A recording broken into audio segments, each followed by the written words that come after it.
Hi guys, how you guys doing? Welcome back to the channel.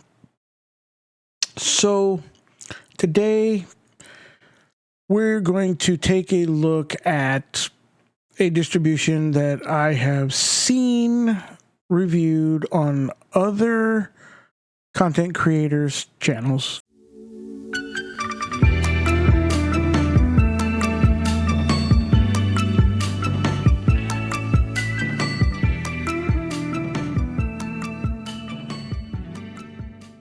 I loaded it up and I took a look at it because I haven't looked at it myself. And my initial first look of it is just how I felt about it when I looked at it on other people's channels. So let's go ahead and take a look at it. Today, we're going to take a look at Ultramarine. So this is what Ultramarine looks like. It's a Fedora-based KDE distribution. Okay, so this is the desktop that you're greeted with when you first log in. If you look at the top, you got your panel at the top, which is your KDE panel, which is your application launcher right here.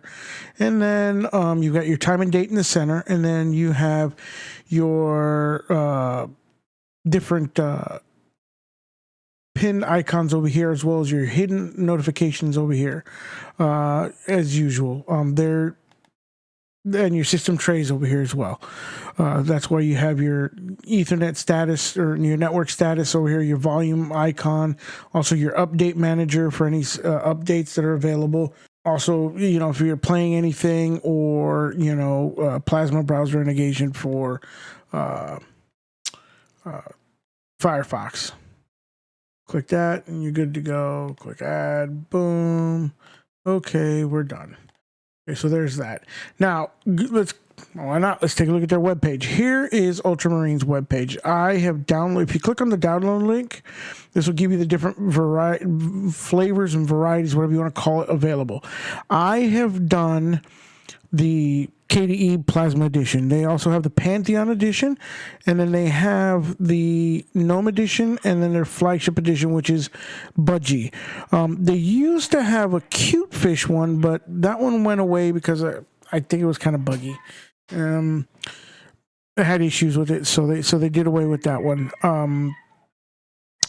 Also is their wiki page here, and this is a place that you're going to want to spend a little time in, because in the wiki page they have this part with post installation, which tells you how to install the NVIDIA drivers.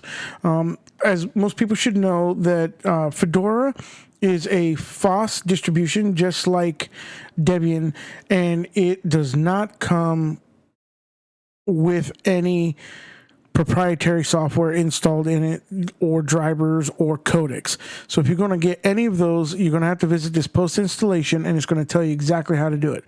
But more specifically, it does use BTRFS for its file system, and it's having an issue currently with the RPMs. So they're advising not to use Snapper or the BTRFS snapshots in there as well at the moment. So that's something to pay attention to there. Maybe look forward to it, look forward to it down the road as they figure out what the issue is. So anyhow, that's their webpage. That's the most important things I want to show you on their webpage. I don't want to beat that to death. So let's go ahead and take a look. If you click on the application launcher in the upper left-hand corner, it starts off just like any standard KDE application launcher with your favorites, all your applications. Then under administration, you have, it's got DNF Dragora installed, which is very nice, because that is like the Synaptic Package Manager, but for DNF. As right now, and it's got, obviously, using Fedora 37 installed, or the kernel, the distribution of Fedora 37. It's doing updating the RPM fusions. It's doing all the updates right now for its packages that it's trying to look at. So we're going to go ahead and minimize that for now and continue looking at other stuff.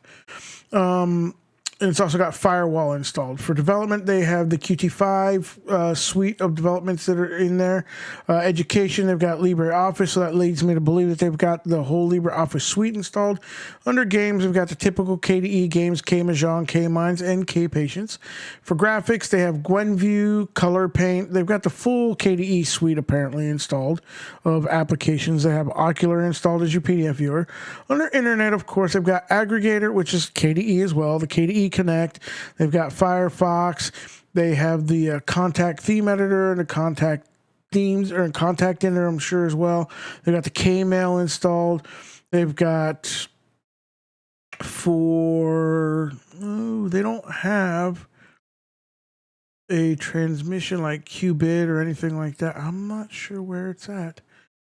For desktop sharing, they got, for the KMC, they got Kerfurbed for that's their VNC, KDE's VNC, virtual network client, and remote desktop for KRDC.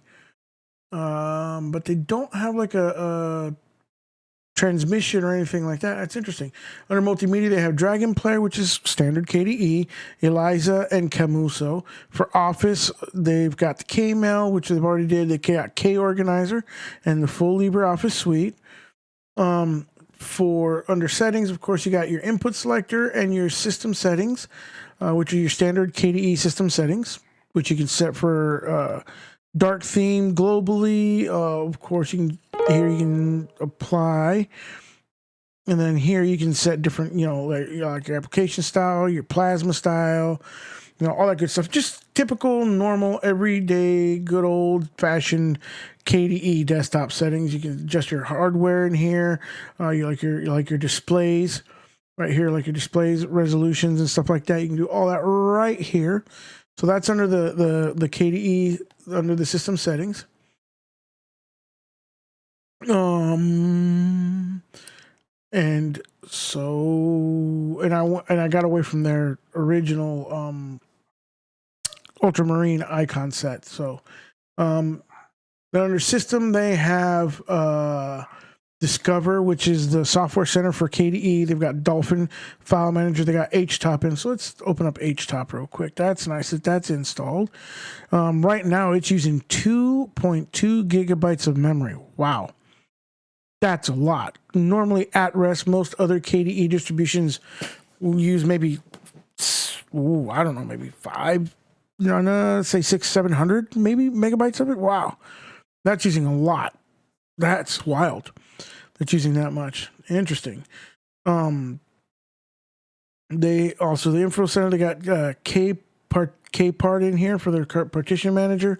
Consoles, their terminal emulator that they have installed under System Monitor. Let's check System Monitor, see if that memory usage is showing the same volume there. And yeah, oh shoot, yes it is, 2.6. Wow. Wow, that's pretty intensive for the memory usage. For utilities, they've got Arc, which is their archive manager, their archiving tool. They have KGPG for encryption tool. They got KMouse tool, which allows you to adjust sensitivity thing. They got KWrite for their plain text editor, and then they also have Latte Doc, which is this dock down here at the bottom. They got Spectacle, which is the screenshot tool, and under help, this is where you can get all your typical help things, like you can look for Plasma Manual and different things here that you can look at. So that's what they've got installed. Now let's take a look at the software manager. Yep, see, here we go. For DNF Dragora, you can install different desktops, like Sugar Desktop Environment. That's interesting. I don't know what that is. So there's that. I've never heard of that desktop. I'm gonna think I might install it and take a look at it. See what it looks like. I mean, that's gonna be cool. So anyhow, so that's what DNF Dragora looks like. It's like I said, it's like Synaptic Manager, but for DNF, which is the package installer for Ultramarine. Now, one thing I'm gonna say, thank God it's KDE, because that wallpaper is absolutely atrocious. I don't, it's really not. I don't like the Ultramarine wallpapers. I'd rather go with, something like this, this Darkest Hour one. Other than that, Yeah, that looks 100% better. And I don't like the aesthetics of this dock. I mean, that's, to me, not a dock. That's more of a panel. And one thing that I did also find when I just, like I said, this is the first look of, so I'm going to play with it later and give a much more in-depth review of it with more clarified things in it. But one of the things is when you hit the window key in KDE, it brings up your application launcher. That's like a shortcut for it. But instead of being in the top left drop down like the other one does, it's in the bottom right, just like regular, bottom left, just like regular KDE.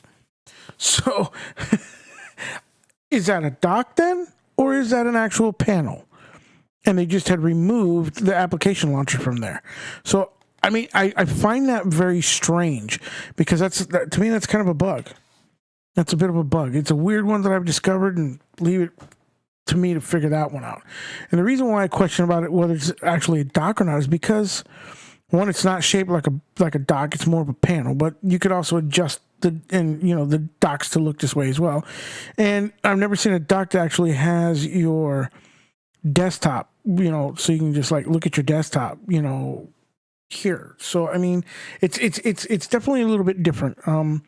It's aimed at being very user friendly, and it is for KDE, and it is for being Fedora, and that is, to me, the largest saving grace with Ultramarine that I find that is a big plus, is that it is Fedora. And the reason why I say that is because with Fedora, it's, to me, very stable. It's one of the most stable Linux distributions out there. So for new to Linux users jumping into Linux, this is definitely not a bad distribution to jump into. It's very plain. Like I said, aesthetically, the wallpapers, not so hot. And this bottom bar, not so hot. Now, they do have other desktops that you can install, which, as you saw with DNF Dragora, that you could. So, I mean, that may be a salvation and a saving grace. They could probably put in like Cinnamon Desktop or something like that. It's a little bit more familiar that they can do. And pretty much will save it. But all in all, Ultramarine is a pretty decent distribution. I would definitely recommend it to a new to Linux user. I don't think anybody that is going to download the KDE version is going to be very happy with it, though, because KDE is known for being pretty and full of eye candy, not as plain and kind of avant-garde as this one was. So that's just my take on it. Let me know what you guys think. Don't be afraid to leave a comment down below. If you have used this or are using this and there's something else in it that I should have mentioned that you feel, was omitted, go ahead and leave a comment down below as well. Also, like I said, I'll probably do another follow-up video on this once I play around with it more and kind of take a look at some of the other stuff in there that kind of piqued my interest. And, I'll do, maybe clarification video as well coming out on that. So anyhow, guys, thanks for watching this, and thanks for doing what you guys do. Y'all keep on Linuxing, and y'all stay safe and have a great day.